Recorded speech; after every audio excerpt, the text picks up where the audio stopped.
Come on, clappers!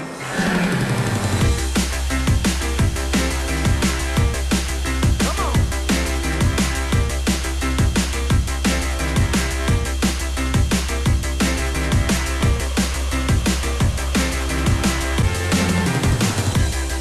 Come on!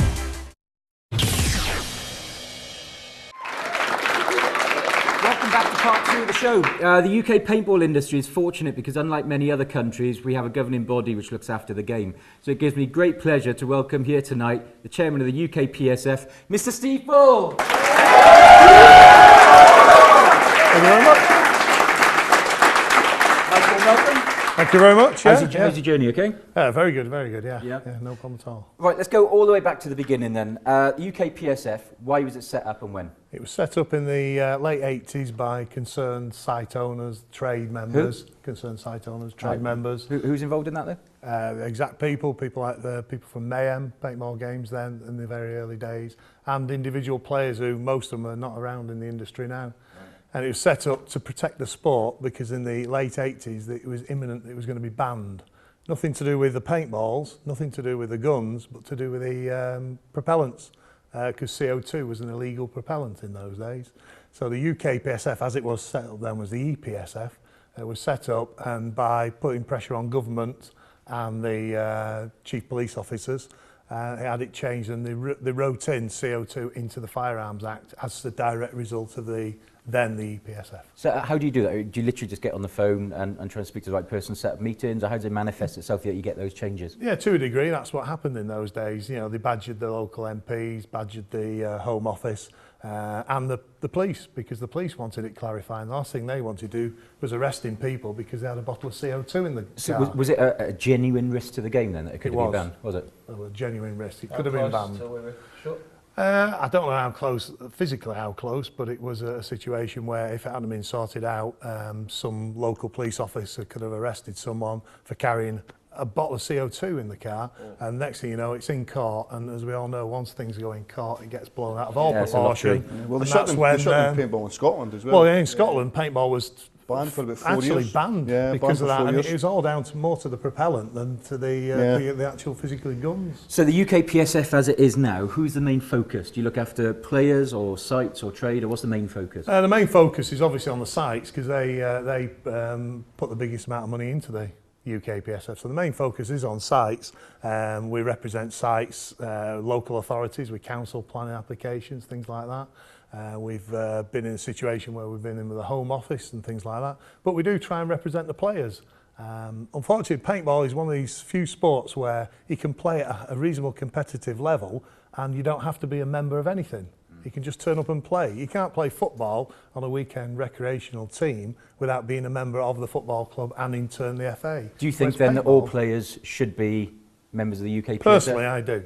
Do you mean rental players as well? Or no, just not casual gunners? players. Not casual players. Own gunners, people who play scenario, people who play tournaments, at any regular level. Why do you think that then?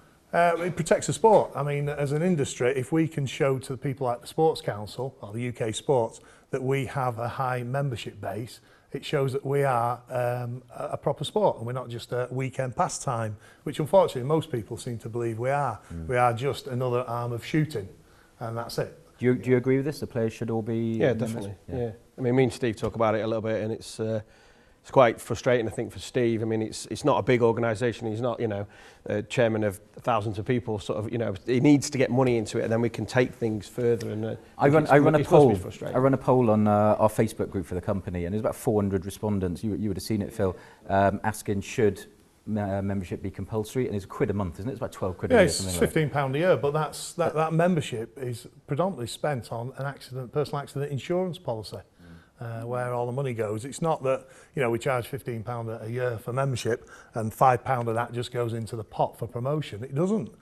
We pay most of that money out to the insurance companies. Well, amazingly, from this poll, it's something like 86% said that they shouldn't have to be a compulsory member for £1 a month. Which, I mean, why is that? Why are players so resistive to contribute or join something that's essentially set up to help them? It's a strange one to answer, I think, and paintball players generally just they don't really appreciate how well they've got it, to be fair. I mean, in our team, it's compulsory, you have to be a member. Right. 2 reasons. I mean, the insurance is one of them, but from our own point of view, when we sat down as a group, we said, well, we actually want to support the sport, and the minimum you should do is sign up to the governing body, because we won't have a sport if we don't have a governing body and representation. But I think a lot of players just don't get that. They live in this little bubble, and like, it's just, well, I'll keep my £15, it makes all the difference. But really, if you can afford to play paintball, £15 is nothing to support nothing. a voice. Tournament, didn't you have to be a member? Yeah, one of the leagues. CPPS, did well, we it was the UKPSF came in and made it a sanctioned event, UKPSF sanctioned events.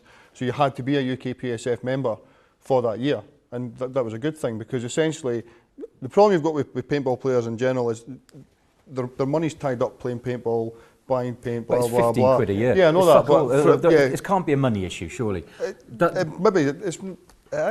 But if you can't afford 15 quid over the course of a year, you shouldn't be playing paintball. You can't afford to play paintball if the things are that tight. It can't be a money issue, a quid a month, surely. No, the ironic thing is, you'll see most paintballers, tournament paintballers in particular, less in the scenario market, that when they finish the game, they'll empty the hopper into a bin, which has got probably 200 paintballs in.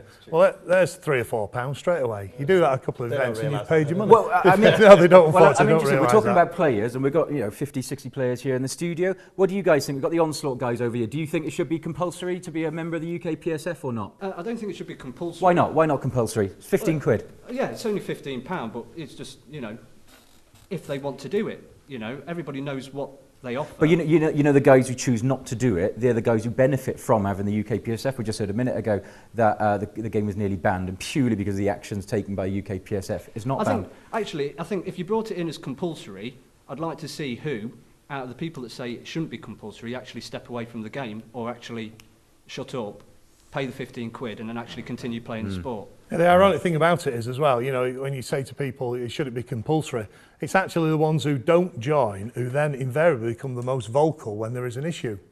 Yeah. I get the phone call from someone, it wasn't a UKPSF member, but we get a phone call, I've broke my leg at so-and-so's tournament and I want to claim. Well, what's your membership number? Well, you're not a member.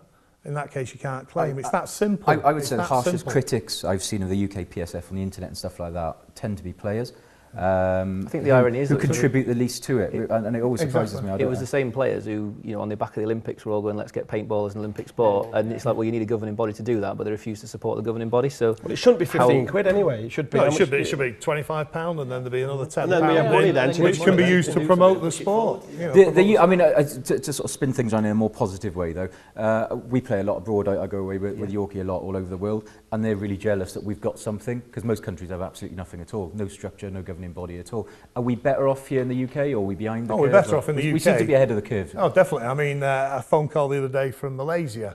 They're looking to set up a governing body along the lines of ours, and they wanted how we'd set ours up. They want our code of practice and everything to set up the body in Malaysia. Australia the same. I think I hooked you up with the guys over there. The guys in Australia, Cyprus, Egypt of all places. Some people do it really well, though, don't they? There's some people that do it well. There's some of the French do it very well. In France, you're not allowed to play at any competitive level without being a member. You have to be a member of the organisation.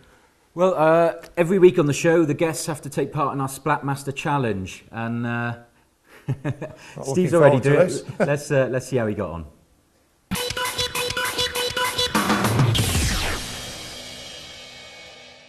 Okay, here we go. Ooh. Oh, nearly at me. Sorry.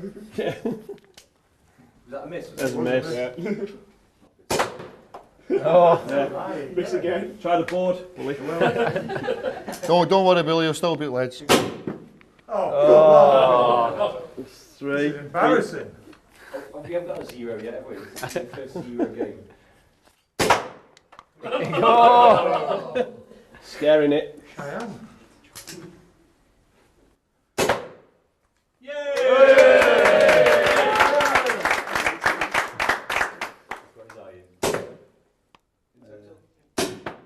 Come on!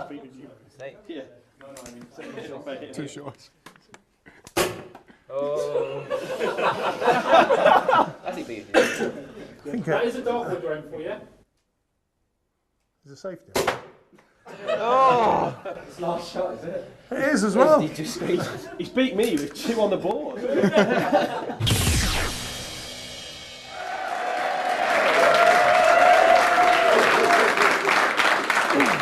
Right, guys, what do you reckon? Higher, lower? Where do you reckon he came? Lower. You can't get lower than that. You can't get. He got 3 balls in. 3 out of 10 hit the target. Mr. Steve Bull, your score is 98. 98 still beat.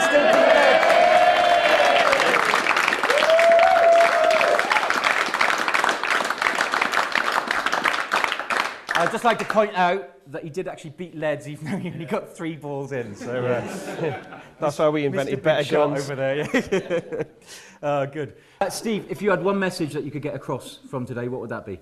My message would, as if you're looking to play at a paintball site, please look for the UKPSF registered sites, and as players, please support the federation. Because at the end of the day, if we're not here in years to come and there is an issue with paintball, there'll be nobody there to support you, because people like governments don't talk to individuals, they will only talk to governing bodies. So support the federation, please. Couldn't agree more. Ladies and gentlemen, Mr. Steve Bull!